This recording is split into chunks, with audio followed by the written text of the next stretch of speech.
Una violenta grandinata si è abbattuta nel pomeriggio intorno alle 16 lungo tutta la fascia della Pedemontana trevigiana, da Asolo a San Zenone degli Ezzelini, da Onè di Fonte a Masera. Chicchi ghiacciati, grandi come uova, hanno ricoperto in pochi minuti strade e giardini di un manto bianco.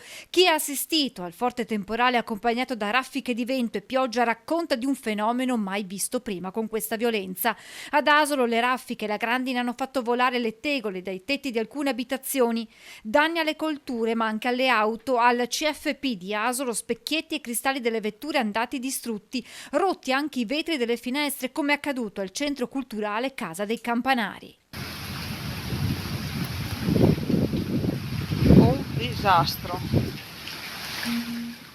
Ondata di maltempo prevista che si è abbattuta con tutta la sua violenza. Diverse le immagini pubblicate dai cittadini sulla pagina Facebook di Meteo Bassano Pedemontana. In mano i chicchi di grandine a Liedolo di San Zenone, a Onè, a Crespignaga di Masera, Castelcucco, ma anche a Vittorio Veneto Nord. Ad Altivole le forti raffiche di vento hanno fatto cadere alcune piante.